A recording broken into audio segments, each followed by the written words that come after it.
É um time que perde bem pouco, né? Empata demais no Brasileiro, só venceu um jogo, mas é o único invicto, e na Libertadores tem esse retrospecto aí que é excelente, né? Eu acho que a cada partida de São Paulo, cada rodada, especialmente na Libertadores, a gente vai percebendo o quão sórdida foi a campanha feita contra esse treinador, que tem um comportamento irracível à beira do campo, precisa moderar um pouquinho o gênio. Hoje ele até me pareceu mais calmo do que o habitual, né? Não estava tão agitado. Me pareceu, boa parte do jogo, um pouco mais tranquilo do que em outras vezes. Que ele ficou o jogo tempo contra o Fortaleza também, estava tranquilo, né? Não sei se ele está tomando um remedinho ali para ficar mais calmo. Precisa, de repente, né? Ele é um bom treinador.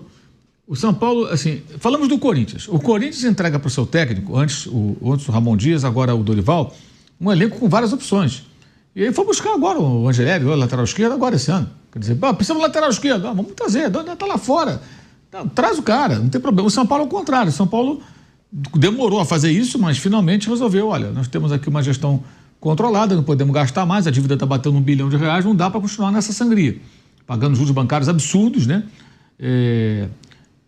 Esse ano, por exemplo, teve um momento de alta de taxa Selic, e o financeiro do São Paulo, o cara vai à loucura. Quando ele olha que tem que pagar e vê que o juros está aumentando, é uma maluquice. Então o São Paulo deu uma travada. Você vê, Calleri machucou. Quem fez os gols hoje? André Silva. A realidade do São Paulo é essa, é se virar com o que ele tem. Os meninos, os jogadores que eram reservas, mas esses caras que vão jogando. Não vai ter o Calleri, não vai ter o outro, os caras machucou, Lucas só voltou agora. Paciência. O Corinthians é o contrário. Aí você vê o Corinthians jogando na Sul-Americana, embora seja um grupo até forte do Corinthians, né?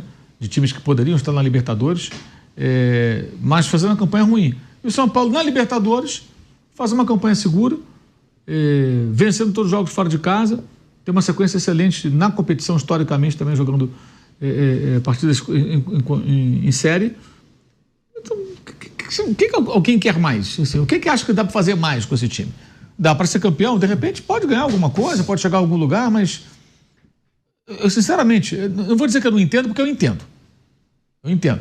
Para mim é uma coisa deliberada de alguns setores, especialmente de jogadores que não gostam dele, ou porque não é amigo, porque não é da panela, porque gosta de um outro cara que poderia assumir que de repente é parça. Isso é muito comum. Isso é muito comum. Porque o que foi feito, acho assim, qualquer profissional do futebol pode ser criticado, o Zubeldia não é diferente. Eu acho que ele não é perfeito, longe disso, tem os seus defeitos, erra eventualmente na montagem do time. Mas, por exemplo, uma coisa que eu canso de ouvir, escutei de novo semana passada, numa transmissão, num jogo de São Paulo, jogo aqui do Brasil. Porque você vê, né? O Zubeldia não usou os garotos no início do ano. O São Paulo pegou os meninos e botou todo mundo na Copa São Paulo. O Zubeldia viajou lá para os Estados Unidos. Ele não pode levar os garotos, porque o São Paulo queria ganhar a Copa. Ganhou a Copinha. O preço os garotos aproveitáveis, digamos, mais prontos ali, mais maduros para jogar nos profissionais, não tiveram a pré-temporada. O Flamengo fez o contrário. Ele pôs na Copinha o que tinha ali e priorizou o quê? Pegou os garotos e levou para os Estados Unidos, aqueles que o técnico escolheu.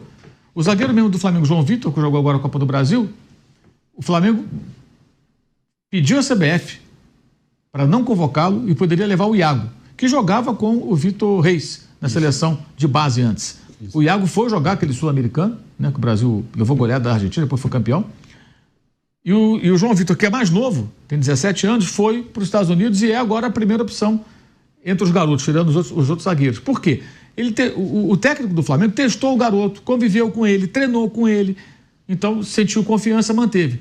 O Zubeldia não teve esse tempo todo. Eu até acho que no Campeonato Paulista ele poderia ter aproveitado um pouco mais.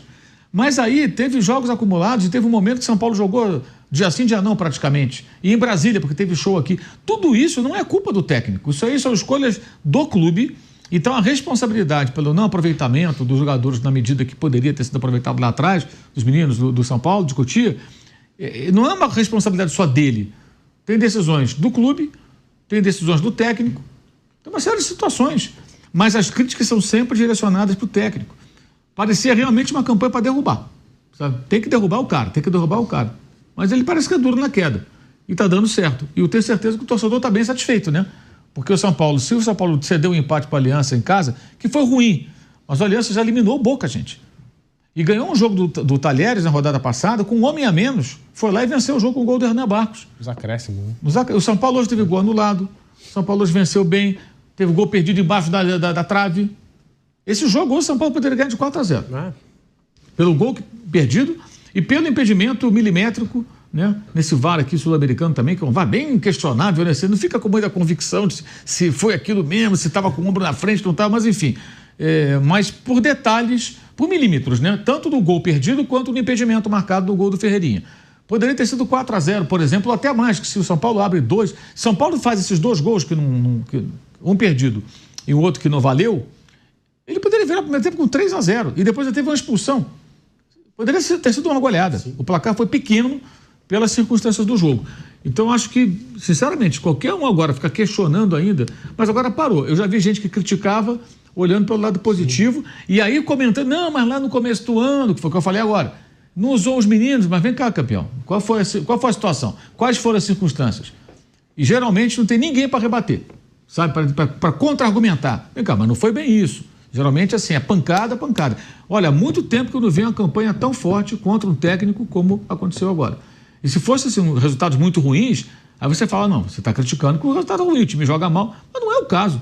Sinceramente, não é o caso. O São Paulo compete e perde pouco. Talvez se tivesse mais poderio ofensivo, se o Oscar tivesse sempre à disposição, o Lucas à disposição, o Caleri não se machucasse, talvez o cenário fosse outro. O São Paulo fizesse mais alguns gols e esses empates todos, alguns seriam vitórias do São Paulo no Campeonato Brasileiro. Porque se criou uma narrativa que o São Paulo tem um super elenco, né? Eu não acho que o São Paulo tem esse super elenco todo que tem gente que acha por aí. Eu não acho que tem super elenco. Eu não acho. Acho que tem cada vez mais um negócio. Os melhores elencos são Palmeiras e Flamengo. Acho que o Flamengo tem até mais elenco que o Palmeiras. Eu gosto do time do Internacional. Sim. Quais outros times, assim? Eu não coloco esse time do São Paulo entre os melhores elencos do Brasil. Não coloco o Corinthians entre os melhores elencos, apesar de todo o investimento feito. Tem muitos times que são parecidos ali no elenco, né? Tem um pouco a mais, um pouco a menos. São Paulo tá nesse bolo aí, né? Os Palmeiras e o Flamengo acima aí tem um bolo grande ali, que por um detalhe a mais, a menos, é melhor, mas tem São Paulo com o time completo. O 11 inicial é um time forte, pode ser competitivo, como disse o Mauro, pode ir lá brigar, como quase eliminou o Botafogo no ano passado, mas assim... Né? Mas ele tem menos gente que outros elencos aí, e tá criando alternativas, tá se virando, né? Mesmo com desfalques. O Mauro falou muitas vezes sobre isso, né? De cada vez mais a gente está caminhando para o cara só ver o time dele, né? Sempre teve mais ou menos isso, mas agora é muito direcionado, né? A comunicação atual é muito direcionada em qualquer área, não só no esporte, mas a gente está falando do esporte, do futebol. Assim, o cara tem hoje um influencer do time, tem jornalistas que falam mais de um time, que é uma tendência da comunicação. Aí o cara só vai assistir as coisas relacionadas ao time dele. Ele vai ver os jogos só do time dele, ele vai ver o cara no YouTube que fala do time dele, ele vai ver o jornalista que fala mais do time dele, e vai seguir na rede social quem fala do time dele. E aí ele acha que os outros não existem. Pô. Aí ele acha que o time dele é uma coisa espetacular, porque ele nem conhece o outro. Tem até uma outra situação que é muito comum. Isso acontece comigo toda hora. Por exemplo, eu faço uma crítica a um time que não é aquele pelo qual eu torço. O cara sabe meu time. Meu time é o Flamengo, ok. Eu faço uma crítica a alguma coisa, como eu elogiei agora o São Paulo, eu posso estar criticando um outro time. Aí o cara manda mensagem assim, fale do seu time. O idiota é tão idiota, um idiota comigo, que ele acha que o jornalista tem que falar sobre o time. Não, amigo, não é assim que funciona. A resposta que eu dou para esse idiota é, não me acompanhe, né? Mas ele sempre vai acompanhar, aqui ele vai estar sempre, porque ele precisa ouvir essas coisas. Mas é isso, é isso. Esse é um derivado disso tudo que o Bruno está falando. Isso gera intolerância, gera uma série de situações, né? Até porque muitas vezes, entre influências jornalistas, tem a agenda positiva, sim. Tem os que são, de alguma forma, vinculados à diretoria, são amigos, uma coisa parecida. Parece que toda a contratação é brilhante. Exato, aí superestimam. Todos os garotos são geniais. Acontece em todos os times. Essa semana mesmo. Para citar o meu time, que fico mais até à vontade, já que eu estou falando desses idiotas. O pessoal do Flamengo lá, torcedores, reclamaram de uma falta na origem do pênalti que deu a vitória ao Cruzeiro. Eu não achei falta. E falei desde o domingo, para mim não foi falta. Falei depois do jogo, não foi falta, para mim foi um lance normal. Aí quando veio ontem a imagem do VAR, a imagem do VAR era melhor do que a da transmissão. Era claríssimo que não foi falta, foi um desarme totalmente na bola. Mas teve gente que passou domingo e segunda-feira até essa imagem aparecer, batendo, martelando. Esse cara que o Bruno está citando, que torce especificamente pelo Flamengo, ele passou o dia com a cabeça desse, fomos roubados. Não foi roubado, coisa nenhuma, perdeu, bem perdido, e era para ter tomado demais, não fosse o goleiro. Mas sabe, olha como você cria uma narrativa de uma derrota mais do que merecida, assumida pelo treinador, que assumiu que o time jogou mal, e você, a partir de um lance e uma fantasia, você cria a narrativa de que o time foi roubado. E esse cara vai acreditar nisso. Talvez até vendo a imagem ele fale, não, isso foi uma montagem inteligente artificial. Ele não vai acreditar. Sim. E isso é bem Todo complicado. mundo acha que o time dele é bom.